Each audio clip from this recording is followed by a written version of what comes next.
Hi, Marco. Thank you so much for joining me on the Speak as a Leader podcast. I was thrilled to have this conversation with you. Thank you so much for being here. Thank you. Thank you for having me over. One of the reasons why I was super excited to talk to you is that we both have a history with these big corporations in common, especially Procter and Gamble, where we both seem to have worked. And after that, you've actually had a great career in Google for 10 years, and now you're at Novartis. So I was really excited to get to know more about your journey and then about how you've learned to be a leader at all these different organizations. I would love for you to first do a short intro to tell us a little bit about your exciting journey in all these gigantic corporations. Sure. So I started, as you said, like you did with Procter and Gamble, roughly I think 13, 14 years ago. And I think what was super interesting working there is really is a great school of marketing.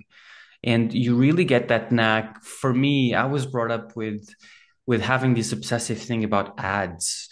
I still, from the time when there was a VHS, so I would record not the movies but the commercials, and then I would just play them back, um, like the Coca-Cola ones in Christmas. And my parents were, but why are you, deleting the movies and actually watching the ads, which is kind of a paradox. So that's quite interesting. And then I was very fortunate to join Google. I was there for 10 years. And I joined Google when it was a relatively smallish company. They had like 25K employees. Then obviously throughout the years, they evolved to have 10 times that. And recently I come to Novartis. I think what is interesting is, I think something that we have in common is once you get that kind of little bug of marketing, you always, and I think we got that from P&G even before. That's what you follow, and that's what I followed for the last, I don't know, 14, 15 years. And it's really interesting that you mention that it's about the first place that you work. It kind of sets the tone for a lot of the rest of your professional life. You use it kind of as this benchmark, of course, because you're new at the time, you're inexperienced, and that's the first taste that you get of what it's like to work in a company, what it's like to be a leader, what it's like to observe and work with other leaders. So I'm really interested in knowing, has your concept of leadership changed over the years from P&G to Google and now to Novartis? I'm sure each company has its own way of management and own definition of what a leader should be like. So, how has your concept of leadership evolved? Good question. I mean, to be blunt, we always start by being managers, and we screw up a lot as managers. I think you go from this evolution in which we are very driven individuals, in which you want to do things well, right? And then there's this huge shift from being an individual contributor to a manager, in which it's not about you doing things well, but it's about you almost making sure others are doing something well. And I think that's the first stage of management. That's what the stage I went through and everyone goes through. And it's difficult, right? Because suddenly you are this person that has so much pride in your work, and now other people are doing the work. So you need to learn to let go. You need to learn to empower people. You need to learn to let go of something that brought you somewhere, which is control and pride of what you've done. I think throughout the years, so I, as a manager, I went through that. I would lie if I wouldn't. But what I realized at a certain point, the evolution from management to leader, it's really more about not what you do, but how you bring people along. How do you grow them? And growth is hard, both for you, for other people. And I always have this example in my mind, which is when I was a manager, I was very focused on giving feedback, for instance. And I would measure people the way I would measure myself. Like if I do it, I see that others do it. So I would try to balance the positive with the negative, but I would be very focused on also, this is what you can do differently, etc. Nowadays, and I know this is some people disagree with this, I'm focused completely on the other way around. I only focus on positive reinforcement because people are smart enough to understand where they screw up, and they tend, I remember way more feedback, negative feedback that I got than I remember positive. I remember how it made me feel. So nowadays, my evolution for a leader is more create a vision, lead by example, bring people along, and just give positive reinforcement when people do something well. And I think the weaknesses they figure out on their own. I don't think they need that from me. That is such a bold and refreshing take on leadership. That's very cool. I don't know if I've heard that before because you're right. A lot of leaders focus on both the strengths and the weaknesses slash opportunity areas slash challenges. And every single performance review that I had at Procter and Gamble, for example, it was about, of course, what I did well and then what I can improve on. And we had all these models of giving feedback. The sandwich method is one of Yes, the most common ones where you the typical. sandwich, yeah, the sandwich, the negative stuff in between the positive stuff. But because people are so used to it, like you said, it's so typical, they expect the negative stuff and they're looking for it. They almost ignore the positive stuff because they're like, okay, get to it. Stop with the fluff. I want to know what it is that you really think, and what you really think is the negative stuff. So I find your approach very bold and definitely very refreshing in that way, where you're not focusing on the weaknesses, because you're right.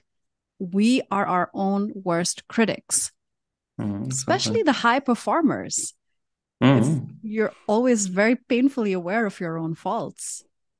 And it's interesting that you're saying that because I remember vividly being in performance reviews, which the manager would start with, this is your rating, you did this well, and then I would my what I was scanning for, I was anxious, like exactly what you said, just tell me what I did wrong. And then I would read feedback from other people, and I wouldn't even read like 5 or 6 paragraphs. I would immediately scroll down to the negative thing. And I think I don't know where it comes from, but it's definitely a trait. I think we anchor way more on that. And the other interesting thing that we're talking about it is I don't think generally people need to be more criticized than they criticize themselves. It's that inner critic, the more you realize that it exists. And the more, I think one of the things on leadership right now that's important is that people are real. No one wants the polished leader that has it everything figured out, because that just creates a distance between people and how they feel about things. That you want someone that, life isn't polished, life is not good sometimes, no one has it all figured out. We realize that, and social doesn't, but no one has it figured Mhm. out. So I think getting that idea that, we're not polished. I hate the word authenticity because I think it's been instrumentalized. For me, is being real.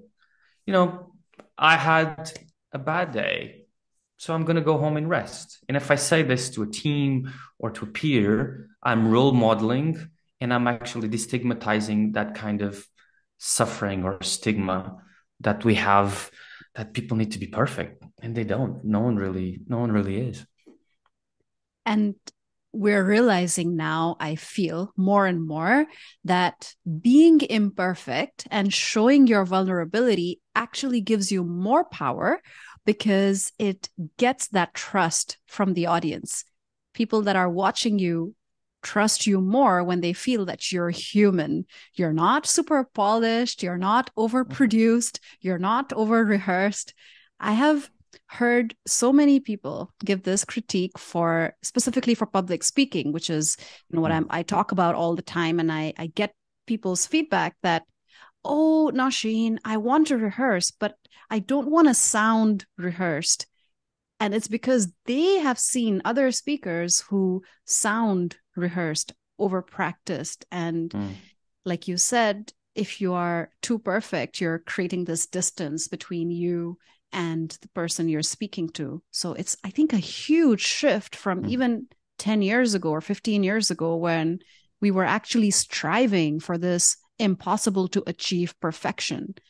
Mm. And I think we are no longer striving for that. And I definitely find that very empowering an employee, as a boss, as a coach. It's the way we're educated also, right? We are educated to be in front of the class, having always an answer, always being composed. One of the things that I think is incredibly difficult for leaders to say is, I don't know. They see it as a weakness. But if you think about it, you would never, in front of your teacher, if you get asked a question, you would never say, I don't know. Mm. You would be ridiculed. So that's why we are like, but sometimes to be real with people, you just need to say, if it's bad, you say it. If it's good, you say it. If you don't know, just say, I don't know. I think we go into that practice of rehearsing and having almost canned responses ready, and that creates that distance that you're saying. So I'm glad we're evolving into that space. I think COVID also brought a bit that. Even if we're going more into hybrid work styles, the, no one has it figured out, and I think when you're talking with a manager nowadays or a leader, you're literally talking with someone that is entering your house right now Mm. because you talk so much on video. So I think there was more of this lightness of, work is part of life, life is part of work, and we're all trying to figure out this at the same time, which I think brought some humanity to work, which was much much much needed. Oh yeah.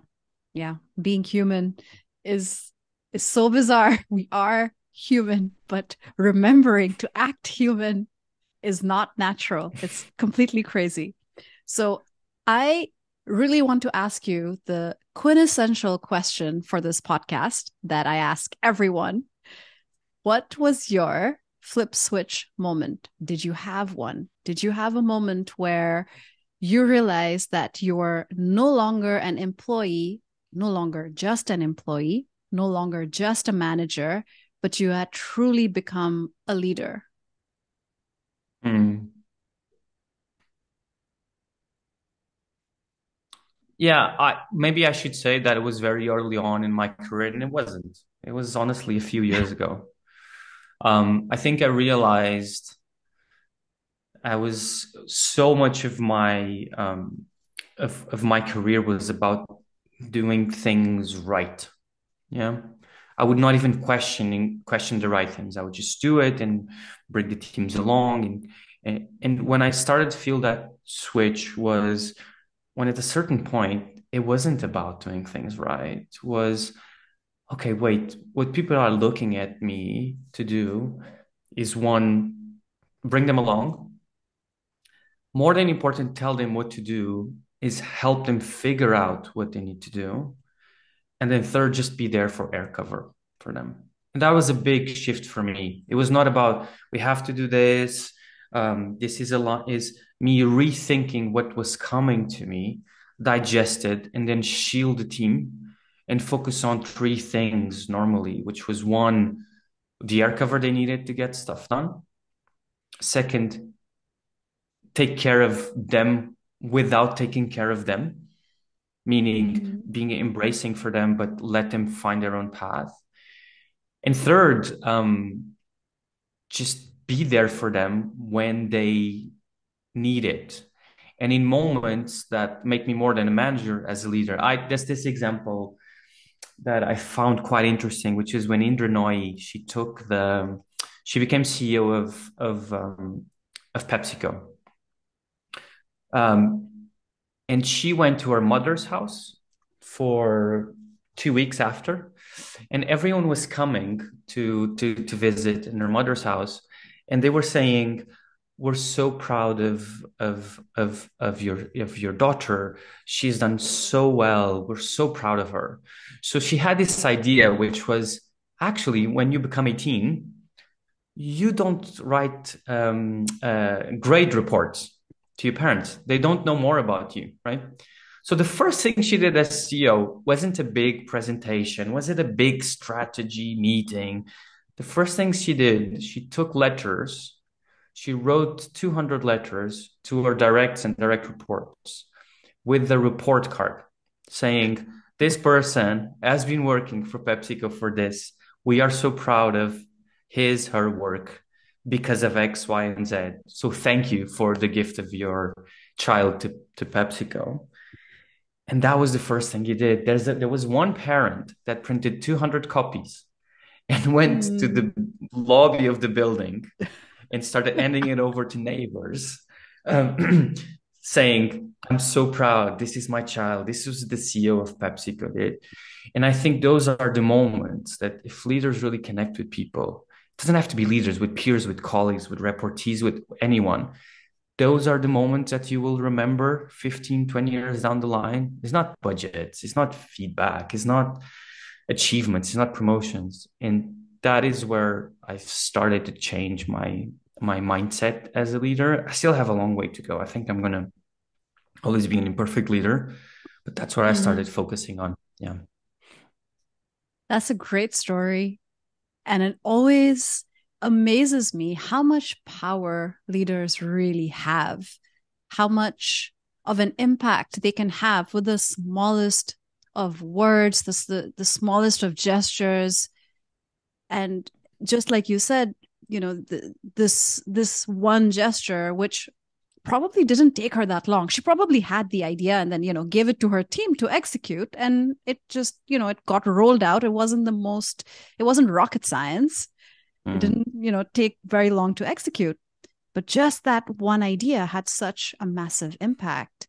And I remember very early on in my career, my boss's boss said to me in a very strange transitory time in my life where I was trying to figure out what it is that I really wanted to do. I pretty much was having some kind of existential crisis. And I asked him, I, I honestly don't know whether I should stay in PR, go to marketing. Those were the departments I was trying to decide between. I don't understand what my strengths are. I'm so unsure. And I was completely confused.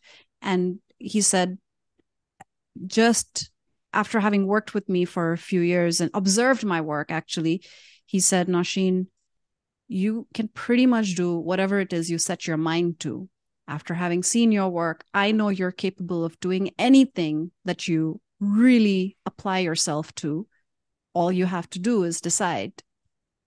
And just those words meant so much to me because it was coming from someone that I respected. It was coming from someone in a position of power who Mm. had already proved himself. And the fact that this person could see me, really see me and my strengths and what I was struggling with and give me this great feedback, it just meant so much. And this Mm. happened now easily almost 20 years ago. And I still remember every word that this person said to me. So leaders have immense power. And I love that you are recognizing that and realizing that for your team, you could say just a few words and forget about it the next day. And they might remember it for weeks, months, years, or decades. Good or bad, I still remember, I remember vividly, it wasn't that the feedback was good or bad, but the words used and the form used, it's something that still today, regardless if it was unfair or right, it doesn't matter. You remember it. And that's why I think words really matter. And another of the pet peeves I have with this connection in humanity is jargon, right? You know, Mm, if you go and say something to someone, you're not strategic enough. What does that mean? If you don't give examples, someone can carry that their whole lives. And you might have been in a bad day, or you just had to find something to say because the person is doing such a good job. But that it can carry the weight of that for so many years. That's why I think the antidote to a bit of this corporate world is concreteness. Is give an example. This is what happened. This is what I felt. And then the other thing, which I feel sometimes we do, we also give too much weight to managers and to leaders. We see them as, these human beings that don't have flaws. They do. Everyone has. I do. Mm. So it happened to me in the past where I I received some feedback and then I was mulling over it. I just forgot completely any other good feedback that I had. And it took me a while to understand, now wait, it's not it's not totally like that.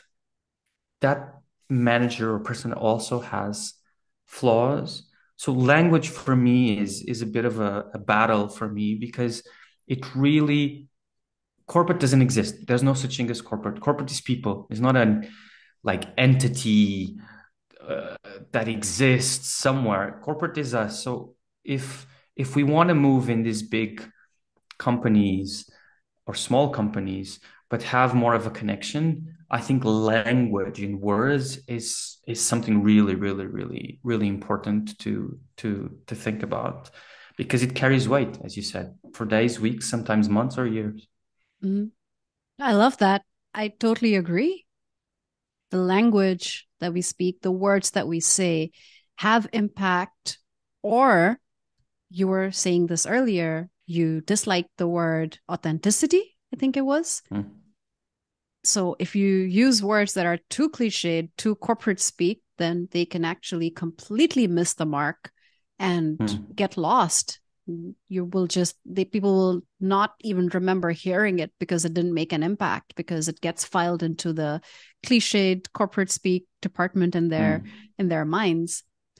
Would you say that there are certain words, just like authenticity, for example, that you avoid? Or would you say there are certain words that you always try using in your everyday Mm. vocabulary as a leader? Definitely words that I avoid using. I don't know, circle back, take that offline. It's a bit of a double-edged sword because I understand that corporate and business speak is the jargon. The jargon itself, I think it comes from jargon. I think it was a type of bird or something. So jargon is literally the language they use to communicate with each other. But I think we overuse it so much that it lacks meaning. So what I try is to first have as least words as possible. Second, when I put a buzzword out, follow up with an example. So, Mm, for instance, being authentic, okay, is speaking with your own voice. For me, that's being real. It's not being authentic. Is I have bad days, I have good days, I have excellent days, I have really bad days. An example is that is for me being authentic, removing that barrier. Um, the other thing which is interesting, so like all the geeks out there, like me, I've been playing a lot with ChatGPT, and this is where you see if you prompt for something, ChatGPT act as a marketer and do me a marketing plan for the launch of a brand. You see that most of the things that comes out is just words. It's mm, just pure corporate words. And that for me is a failure because we created that, right? mm, So if a generic machine is aggregating all the information, is giving back what we put into it, that means that paradoxically, I think AI is what's going to make us more human because if not, we're definitely not going to be distinguished for some of these things. It's going to be the same. We're going to have a podcast with your avatar, Nosheen, and my avatar here, or a deep fake, and no one will know, are they really speaking? That's what's going to happen. Robots will remind us to be human. I love that. Exactly. I think so. I think so. I really believe so. And I think we're entering one of the most creative, disruptive eras in our professions as marketers, because the basic will be done by machines, which will give us the opportunity to get the basic is done, so we can come in with our creativity and with our tools to go from the basic to the standard being what is actually different and outstanding. So Mm. it's all obviously a bit scary, but I don't know. I feel like 1997, and I wasn't lucky to be a brand manager in 1997. So I'm really excited about this time. It's this is something that I truly love because I love AI. I love robots. I love tech. I think that it's so exciting that we're making these great strides in tech now more than ever before. These are super exciting times to be alive. I usually, if I got a time machine, I will go into the future. I won't go into the past. Mm. And it always fascinates me that stuff that we, at least right now, till now, cannot have AI do. And I'm fortunate enough to work in those fields because I train people to speak on a stage or on camera. And like you said, till we have deep fakes and avatars, till that becomes super common, there's a lot of work to be done in training these people, these real humans, Mm. to talk like real humans. And one of the things that a leader has to do is not just do one-on-one conversations, but of course, Mm. talk to a larger audience, both inside and outside the company. So I'm really interested in knowing first, what has your experience been in terms of addressing a larger audience, both within the company and outside? And I would love to dig deep a little into that. Mm. Sure. Um, I think my evolution on that is it's interesting because my evolution was I'm the typical intro extrovert. So I can dial up to a big audience for a couple of days, but then I need to rest or it's not my default. So I think where I evolved, I was very, very active both at university times in the first years. And then there came a time where I was more internally focused, so more one-on-one or one to small meetings. So I actually went away from doing big presentations to big audiences. I think how it evolved is I I I know this is imposter syndrome, but I feel to be able to speak to people that are spending their time um, listening to me, you need to have something of real, sorry, you need to have something of real value, right? So I spend way more time crafting the story, the examples, than actively looking for the opportunities to show it. And I think when you present, again, if you go back to the theme of language, you're saying being rehearsed, is I tend to over prepare. I used to be a drummer for a few years. So I played jazz music, and it was always about the same: is you learn the technique and you practice the standard so that when you're there, you're not worried about the basics and you can improvise. And I think what happened, for instance, with TED, I think TED is a tremendous source of knowledge, but I felt in a way it became commoditized because everything has the same format, or people speak with the same intonation, or they give the same examples. And for me, it has become way more about speaking in simple terms, giving a lot of examples, avoiding buzzwords as much as I can, and having one key message that people get out of it without saying that if there's one message I want you to take from this. No, it's just having enough close to be concrete, but enough open to people make an interpretation of it. Now, to your point, I think there's always preparation. I don't believe in not being prepared. Absolutely, I think if people are investing time to listen, you need to over prepare. But pretty much like strategy, then the secret is on the delivery, is on the execution, and how you um, come across to people. Yeah. I totally agree with you on the TED and the TEDx format. I really wish it wasn't this constricted. Is when I was doing my TEDx talks, that was the one time that I completely memorized my talk. I had never done that before in Mm. almost 17 years of speaking.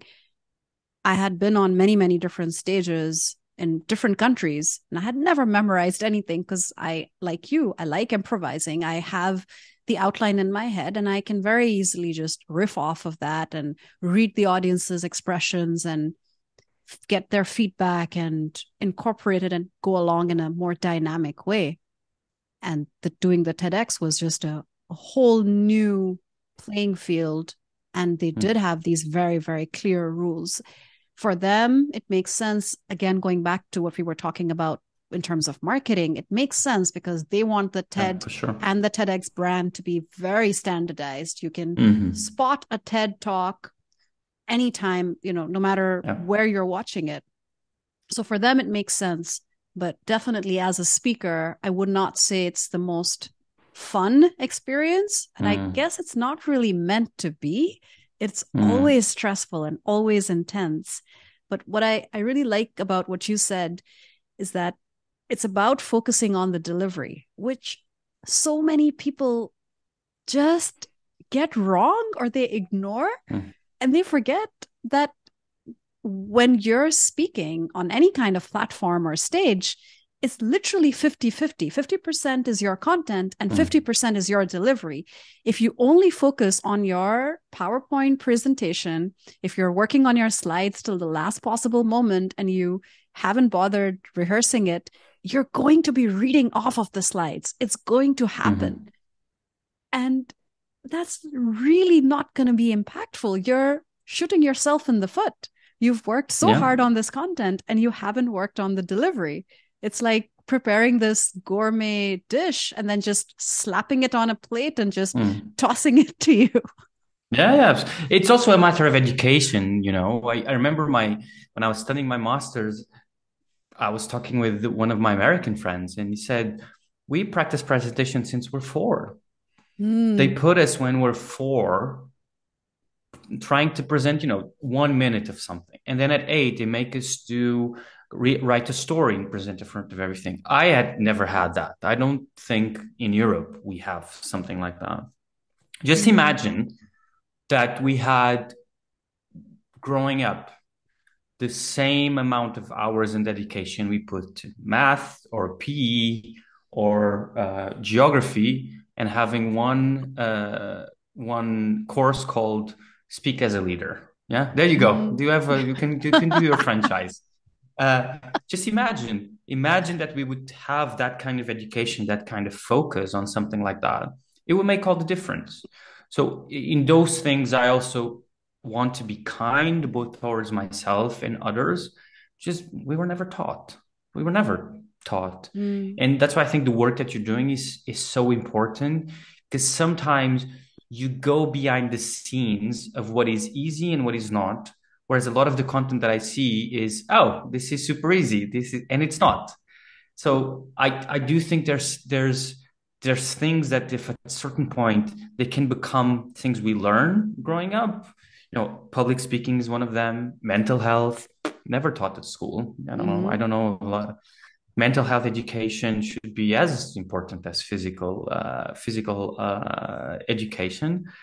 So those things, I think they'll come. But the more people like you that give this kind of value for free, it more helps creating a notion that elevates the experience of everyone. Because if everyone delivers better, people consume more, and they consume more, they're also compelled to create. So yeah, it's the execution, and some of the best deliveries I've ever seen were, as you said, a mix of preparedness, but also a bit of a riff off. Yeah, it has to be. If it's 100% prepared and it's not a TEDx talk, it's just going to miss the mark, really. And so I like that you've gotten us into this zone of, peeling back the curtain and going into the nitty gritty of it. So I am really interested in knowing, when you have a big presentation or you have to do a big talk, are there any steps that you take to get into the zone, to prepare yourself, to get into that high energy, extroverted side of your personality that you were talking about? Yeah, for sure. So there's 2 things: the mental and the physical are the most important for me. The mental is breathing. So deep belly breathing, the typical, 4 or 7 8, that it really calms my anxiety. So in the body, that is the mental, and that's the most important one. And then the other one, which is more to dial up the energy, is any kind of Amy Cuddy style power poses, any kind of doing some push-ups, anything like that. Which is weird, right? If I'm on a stage and someone sees me, I don't wear a suit normally, but doing push-ups, I'm like, what are you doing? And I think that the last thing before that is really important is going back to the script of the story that I'm trying to tell, and almost imagining at the end how I want people to feel. That's the three steps that I normally use: is mental preparedness based on breathing, physical almost pumping to get my body in a state that gets, and then the third thing is how almost imagining people either clapping or being shocked or saying, what the hell is this guy is doing here? But imagining how they're going to feel at the end is what I used to prepare. That's such an awesome and well thought out strategy. I can see that it's probably evolved over years of Yeah. doing these presentations and talks and understanding what your strengths are and where you really need to pump up the energy, where you really need to give yourself some positive self-talk to get into the right frame of mind. And it's really contagious, right? You as the speaker are literally setting the stage. You're the one that is dictating the vibe of the room. People will follow your cue. If you are low energy, they're going to be low energy. If you are Absolutely. extremely formal, they're going to feel formal and restricted. But if you walk into the room and you put everyone at ease and you tell them, guys, I'm just here to tell you this story, just talk to you and get to know you, they're immediately going to feel more relaxed. So I can see the intentionality in your strategy, which I'm sure comes across really well when you're on the stage, when you're performing, when you're presenting. It's really interesting that you're saying that. I never thought about it that way. That kind of, it's almost a mirroring of energy, that the energy you put in. It's interesting you talk about the self-critic, because I think the other thing going into the delivery is the inner critic. What I tend to do, even when I have thoughts before or after, this strategy, and I don't use only this for presentations. So I gave a name to my inner critic. I call it Ralph. So I start saying, oh, you're going to screw up. Everyone's going to hate you. They're going to throw shoes at you at the end or something like that. So I have a second character called Ruth. So I got them married, right? So they're always together. And I start talking back at him. Say, shut up. We can discuss that at the end. Let's see. Just shut up, Ralph. And I think that, while artificial, is really helped me, because like when you're playing an instrument, if you screw up, you can't stop. If you're a drummer, you can't stop. Everyone will notice. So what you end up doing is just go with it. But I find that giving a name and almost having a person here that you talk back actually brings it out in the open and allows you basically not screw up with your thoughts while you're delivering. So I know I sound a bit how do you say, this is a bit like a cartoon, but this is the strategy I used that works for me in these situations. Marco, I have known you for several months now, and the more I talk to you, the more fascinated I get with your beautiful mind. No, that was fantastic. That was perfect. I love Thank Ralph you. and Ruth. I would never have thought of that. And I think something really interesting that has happened is that you have also detached these voices from you.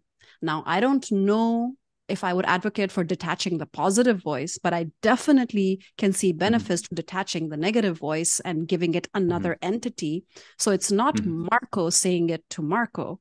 It's Ralph saying it to Ruth.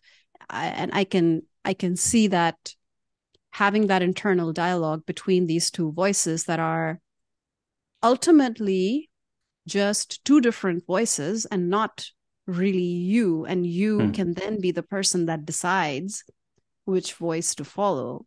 There seems Mhm. to be immense benefit in that very interesting strategy. Thank you for sharing Yeah. that.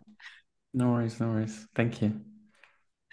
So when you have these conversations and Hmm. you're thinking of your performance for a specific presentation, for a specific talk. So I'm talking now about the after. We talked about the before, and now I'm interested in what happens afterwards. Do you have any kind of a specific technique that you use to analyze how you did? Do you seek feedback from the audience, for example? Do you have any kind of a documentation process that you use to learn from each time that you speak on a stage? Yeah. Um, it's not a super scientific process, but whenever I can, I record it, especially nowadays, if you do more presentations. Then what I always try to have is two or three trusted advisors, people that I know that are either present or watch, and I know they're going to tell me the truth. I tell them like your brief is to tell me the truth, even if it hurts. So that's what I focus on. And then the third thing that I always go back is how much have I don't focus on the script because you always forget a part of the script. Even if you have a teleprompter, you always forget, or that's not important. But out of the one message, two messages, or three messages that you wanted to pass on, how much did you hit the nail on that? So that's the analysis because at the end, people won't remember the words. They won't remember your body language. You're so obsessed about body language. Yes, I get it. There's body language that transmits, as you were saying, anxiety, but people will remember how they felt during that. And then the other thing, why do people go to these events and these things is we think it's just because they want to know more. Sometimes they just want to go home and tell something curious.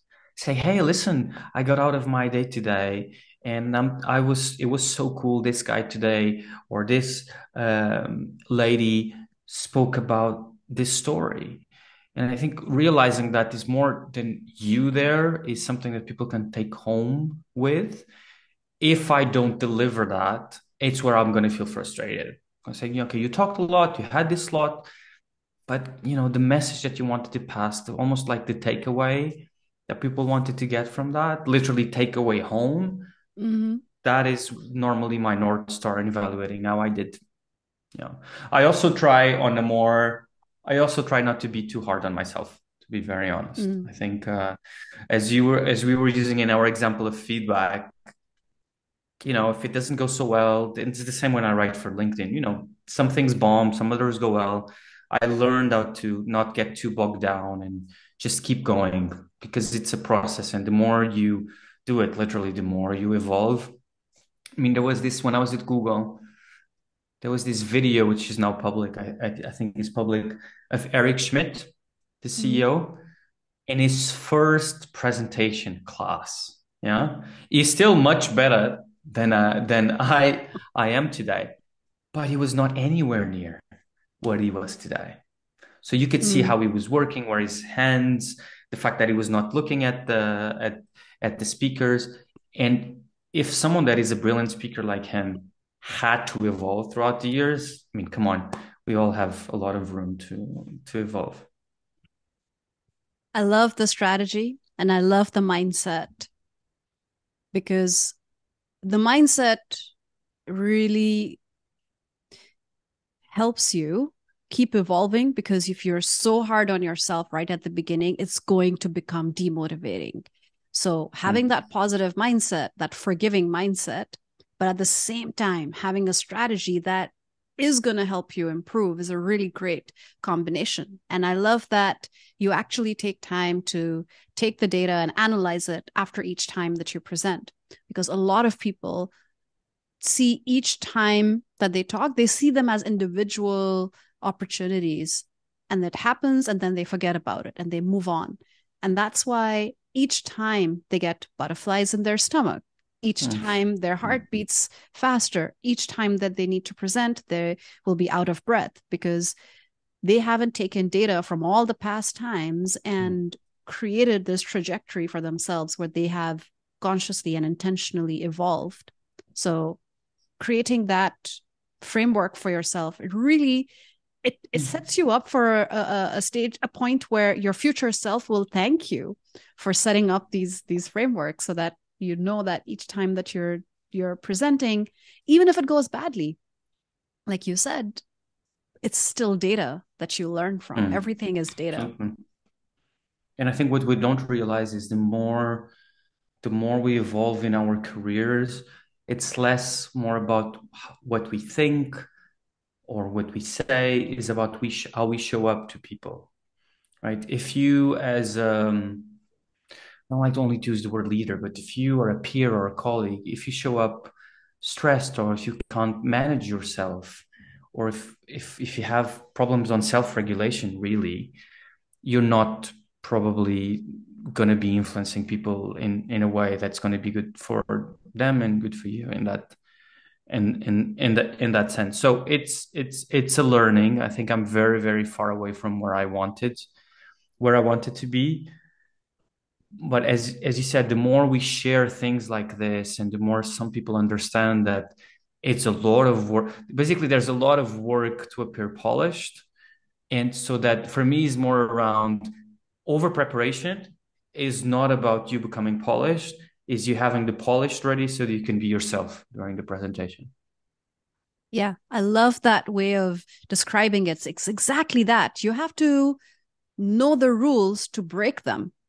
You have to be so good and know your content inside out so well that you can then improvise and feel free to improvise, rather than give yourself so much pressure to remember what it was that you had to say because you haven't practiced enough. So rehearsing and practicing actually gives you the freedom to improvise, which is very counterintuitive. But when you actually practice it that way, you understand why you need to do all that practice and rehearsal. I think was one of your articles, if I remember correctly, which you've put how you were presenting in Mm-hmm. 2018 and 2020, and you can really see that I think people over, I think we all tend to put people in a pedestal and think, oh, some people are naturals. Mm. Yeah, there's some people that are naturals, yeah. But even Steve Jobs, that everyone thought he was a natural and he was an excellent presenter. You would read stories in his autobiography about how he would prepare for three Mm-hmm. days just to get everything. So, but exactly as you said, he was there. He had, and then if he had to do a bit of a joke or respond, which he did really well, to either someone in the audience or make a comment, he was ready because he knew the script. He knew the script really well. So that's what he did really well, prepare. But then, kind of like a friend of mine used to say, dance with it. When you have everything Mm-hmm. prepared, when you know the choreography, you can dance with it. You don't need to be so stiff, so rigid. Yeah. Yeah. Going back to your jazz analogy, if you know how to do it, if you are well versed as a musician, then you can really improvise. And that's Hmm. where the fun and the magic happens. So there's definitely a lot of merit in that. So just want to wrap up our conversation. If you were now, after working for, I want to say 17 years. Do I have that right? No, 20 Yeah, years. a little bit more. But let's keep it at 17. I feel younger. I will say 20. I feel like it's closer to 20. So, after 20 years of experience, if you were to talk to someone who's just starting out as a people manager, so they're a young new manager and they want to be a leader, what would you tell them? What advice would you give them, specifically when it comes to speaking as a leader?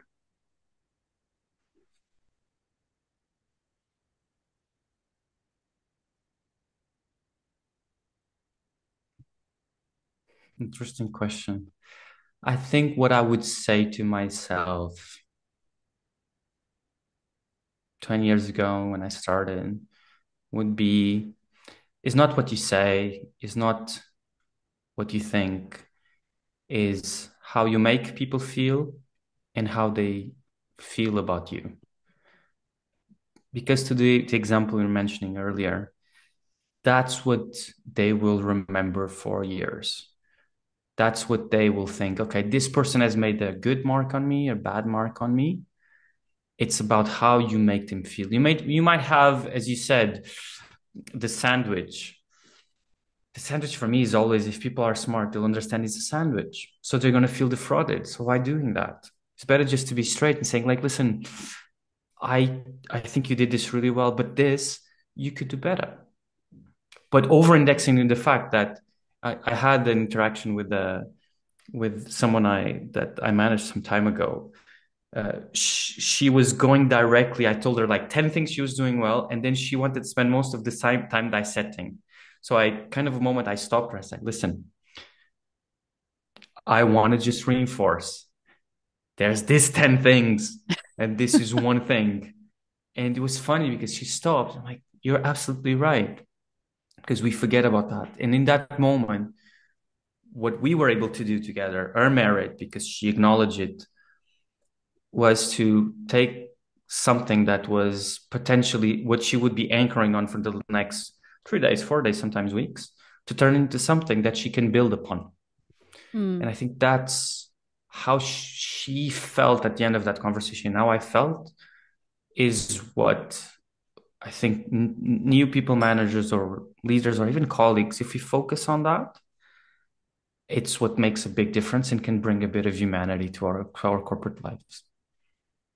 Thank you. That really resonates with me because you're right. When I think about all the leaders I've worked with, every single person who was in a position of power who could impact my career, my my work, my mindset, I remember the first thing I remember about them is how they made me feel. I remember the ones I liked, the ones I trusted, the ones I felt were selfish, that were in it for them, not really for me, that would steal credit, that would just not be very pleasant people to work with. So I Mm. remember the feelings first, and then I can question myself and ask myself for concrete examples. But I don't think of the concrete examples first. I don't think Yeah. of one very specific time that this person did this. I just remember the overall feeling. And it's so true. If you can really master the art of consistently showing up as a positive influence in someone's life, that's what they will associate with you. And it really becomes very powerful and effective over time. Over So, time, exactly. It's what they always say. I think management and leadership is planting seeds of trees, the shade of which you might never see, and realize that you might never, that person may never remember you, and you need to have that let go, that freedom, that I need to do what I feel is the right thing for the person, being considerate, but I may never be mm, see the outcome of this and be comfortable with it. mm.